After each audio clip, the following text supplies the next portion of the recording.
Thank you, guys, and it's a pleasure and honor to be here today. So maybe Sanjay give like a good introduction about what we are doing in the animal lab, and the total artificial heart is one of the big uh, like projects, that Dr. Fraser was supporting, and of course our team like was consistent with this mission until like successfully it was fulfilled with 5 animals for GLP submission to start like their clinical trial. I don't have any conflict of interest. And let me give you like a quick overview about our lab and what we are doing in the basement of St. Luke's Hospital, which is usually known as the animal lab or B2 level. So the CBCR at THI reflects the high standards of excellence established by Dr. Cooley and Dr. Fraser over the last 5 decades. And the lab was founded in 1972 by Dr. Cooley, and at this time it was in the 3rd floor of St. Luke's Hospital. Maybe many of you guys like witnessed this place before. And in 1989, the lab moved to St. Luke's basement, and we see like it was actually like created mainly to focus on the total artificial heart, like animal research. But then, we extended the scope of work to other areas just to serve the mission of THI to make like advances in cardiovascular care. Just a quick overview over the facility. The facility is well equipped to carry like cardiovascular surgery procedures, sometimes hybrid procedure, interventional work. And we have 2 hours ready to do any experiment, very similar to a clinical setting. And the other OR is going to be renovated into like a clinical grade cath lab to serve as a hybrid procedures and interventional research group, EP studies and other stuff. We are supported by a very good like ICU and the veterinary team and the staff which support the animals during the period of research. Well, our 2 main research categories are the surgical and interventional cardiovascular research. We do like extensive studies for medical device testing from prototype until like GLP testing and FDA trials. And I will give you some examples of devices that have been developed over the last few years. We do also some training protocols and, for educational like purposes, like bad implants, total artificial heart implants, with different companies to train physicians and fellows on like these new devices. Also, we extended our scope of work to serve in other areas like a total implantable bioartificial kidney, 3D bioprinted solid organs. Uterine transplant was the first site training for Texas children to do these transplants at THI, and sometimes gallbladder cryoablation devices. Of course, I will not speak again about BivaCore. I think Sanjay gave like a very good like overview over the device and the capabilities of the device. But I could mention that this device, took from us like a lot, enormous effort from the team to have these 5 animals survive for 30 days in a row and get like these studies to move into clinical trials. Because just one comparison, very simple comparison with the CARMAT in France, which got like approval, the only animals that survived with CARMAT didn't exceed like 2 days. So you could imagine the effort that THI did to make these like 5 calves have like survived this duration. And of course, we survived animals like up to 90, 72 days, but the FDA requested the clinical grade version of the device to be tested into like 5 calves for this duration. So it was a very like, like unique experience having this like total artificial heart implants in cats. But what I am going to focus quickly today is about the total artificial heart BivaCore in the pediatric application. Usually in medicine, we say that one size doesn't fit all. But we think that's, like the reverse to BivaCore, because BivaCore actually is a smaller device, like the whole capacity is like 290 milliliters. So we tried to think about why not to put BivaCore in a pediatric patient. And of course, in animal research, like pediatric patient usually like equalized into like a Barbados sheep, which is usually like 25 to 35 kilograms. So let's think about it, because the Bivacor has the capacity to increase the outflow and has a good adaptability with the patient. So if we try to put this device in a kid, let's say between 8 and 18 years old, and the kid like body surface area around 1 meter square, this device will grow and will be able to provide flow to the kid while he is growing. So we eliminate the need for any reoperation, which all of you know, like the risks and the increased mortality. So we thought about it just last year, and then we applied for funding, and the NIH supported actually like to do that. And Dr. Adachi from Texas Children and myself, we tried just a fitting study. This is in a cadaver, just a sheep 25 kilograms. Let's open the chest, see if the device will fit. Of course, like tailoring the inflow cups was a little bit tricky, as you can see in the pictures, but we were able like to have it, and we were able to close the chest in this small animal. So we said, okay, let's try acutely to see how it will work. And then under cardiopulmonary bypass, we inserted the device, and we were able to flow at 1.7 liters at 1800, RPM. And that was like a very like unique moment for us, like to continue this work and see how it will progress if we implanted the device in a chronic implant. And here we go. Last week, we did this sheep.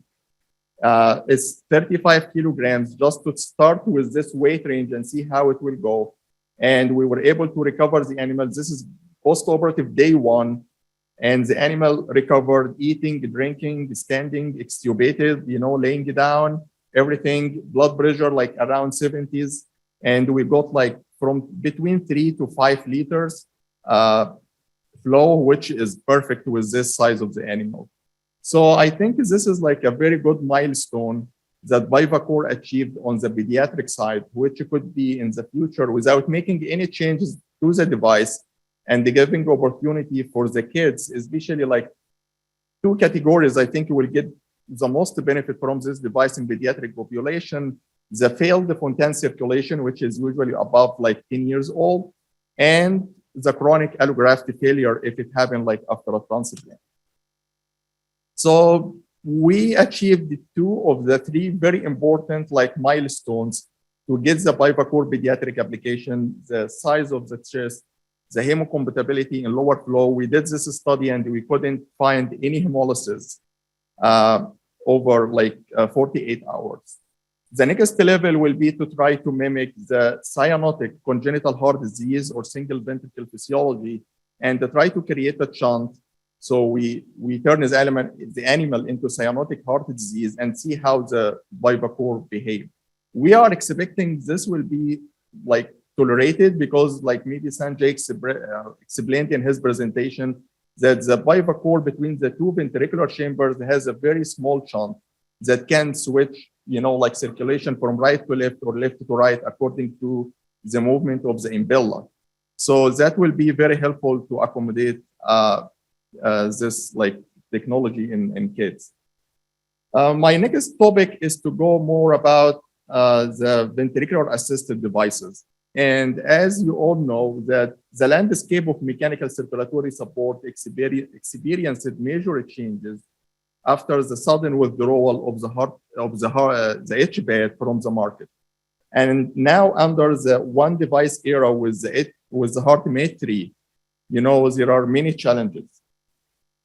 In addition to the common challenges of BAT, from thromboembolism, from thrombosis of the system, malfunction, as you know, like bleeding, infection, driveline complications, add to that, that now we have only one device. So consider many patients will need like device exchange operations. There is also a lot of debate about the HeartMate 3, like increased incidence of bleeding because of the double anticoagulation antiplatelets, although there are some clinical trials to eliminate the antiplatelet therapy. The impact on pediatric patients, like decrease the number of patients that, receive like pediatric support. The economic impact being with just one company in the market make it you don't know what will happen. Like we need more vets, so we have more competition and the more research to happen. So this required us and all like engineers, scientists to work a little bit more towards this area and to fill this gap under the new heart failure arena. And we need like innovation from different perspective. And PHI, as you see, like was like the first place to start the total artificial heart. And we are willing to, you know, like push this field forward. And I will go with you over some like ideas and the devices that we have tested in our preclinical facility. This is like a very comprehensive overview of some projects we have as preclinical innovation at PHI. But let me start with this. You are all familiar with the sewing ring for the bat, and you know how long it will take to put sutures, the 12 or whatever, 14 sutures, it depends on each like patient size. So we collaborated with a company called CB Technologies, and they designed this apical cuff attachment device. It's like a synchro drive. It's loaded with 12 titanium screws, and it can work with any universal ventricular assisted device sewing ring. Like there is no specific one, and you just load it on the system, and you determine your spot that you would like the sewing cuff is done. And that's it. You have the ventricle, you go 1, 2, 3. We did like 4 animals, 6 to 8 seconds. That's it. So I think that's a very good technology to be like, you know, working, especially it will be very helpful and would like eliminate technical challenges, decrease operating times, provide excellent homeostasis. Under the current situation, we tested 2 calves for 60 days just to see how this will be sitting in the ventricle, how will be the body reaction, how will be the healing around. And at this level, we just bought like a plug. So we did coring of this area and we just bought like a plug inside.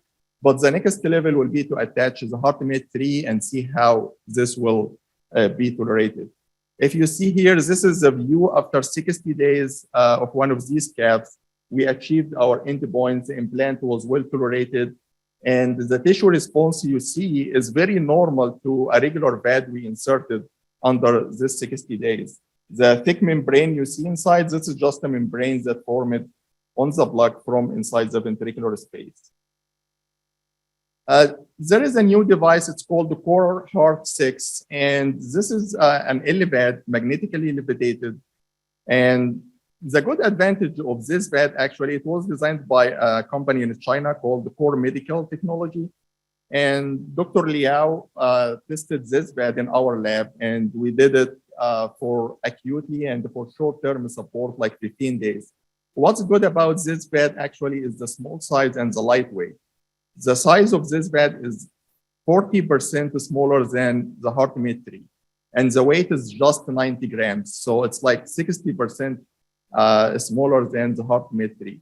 So it gives like more options, you know, for patients. Although like giving very good flows, like 5 liters at speed of 2,500 to 3,000, we didn't find any significant, you know, thromboembolism by the end of the study, normal systemic end organs. Even at the end of the study, we were able to ramp the speed up to 4,000, and we got flows of like 7 liters in a cow. And you see here, that is a device after 15 days of explant, no issues, everything was okay.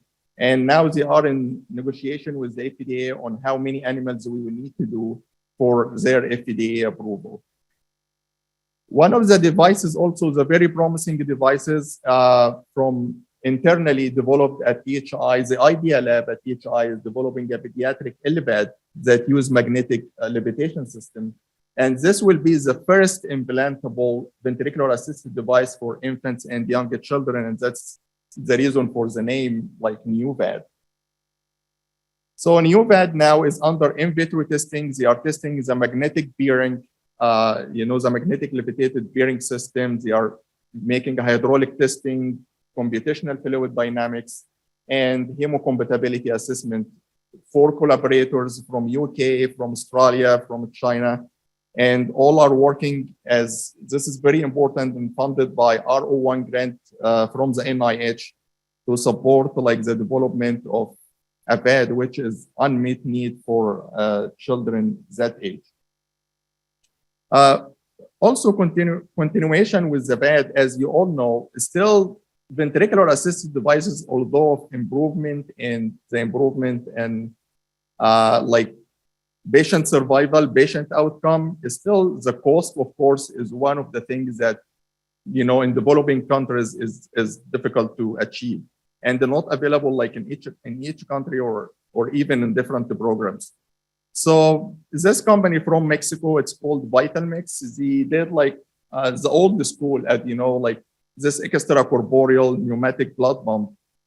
We tested this pump for 30 days in 2 sheep, and it works without any like complications.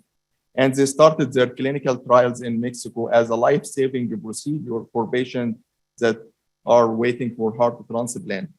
This pump was able to drive flow of like 3 to 4 liters under frequency of like 65 beats per minute, very acceptable level of hemolysis. And we run these studies like smoothly without any complication for 30 days. We didn't have any issues like with such devices. We are testing also in our lab minimally invasive heart pumps, and maybe you all like familiar with the name like Perfusion and second heart. These pumps used for cardiorenal syndrome, where patients need to increase the renal perfusion and at the same time decrease the afterload on the heart. I am fortunate to start at THI when Perfusion was just a prototype. And I did their studies like, you know, step by step from acute to short-term chronic to long-term chronic. And I'm very proud that last year they started their clinical trials. So that is where THI and this animal lab is bridging the technology from prototype into patients. It's not just to do research, it's just to bridge this gap, usually in the translational science, and make the device move forward. Second heart assist is like competitor of Perfusion, and we are doing it also in our center. And it's the same concept, maybe a different mechanism, but the pump is progressing and now under the GLP testing. We do also minimally invasive beds that inserted percutaneous, very similar to the Impella, maybe low profile, providing more flows. We have 2 devices now under testing, the CSI and the Magenta. Before I go, I was just, you know, the whole talk is about ex vivo organ perfusion. And we do have like a collaboration with BBS. They are designing a device called Encore for organ preservation. The innovative aspect of BBS Encore design is that it combines perfusion components into a simple, highly portable system for organ perfusion and the transportation.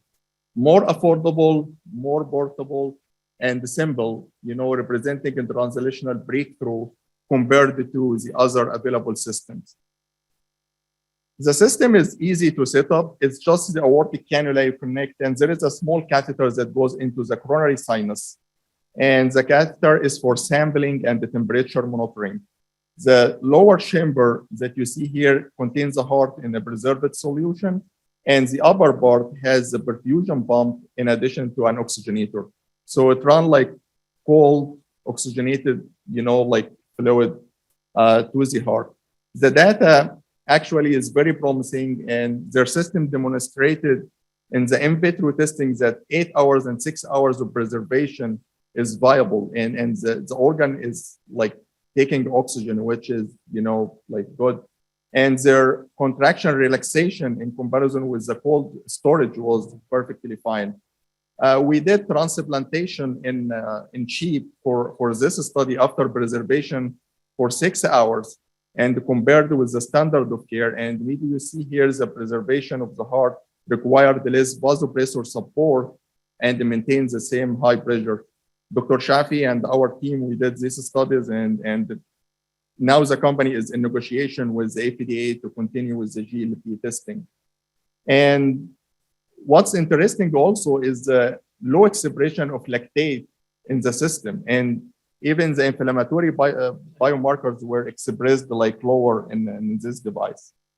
So a lot of work, and we are plus like 45 years of experience since Dr. Cooley and Dr. Fraser started this lab. I am very thankful to our team, to the veterinary team who is taking care of these animals.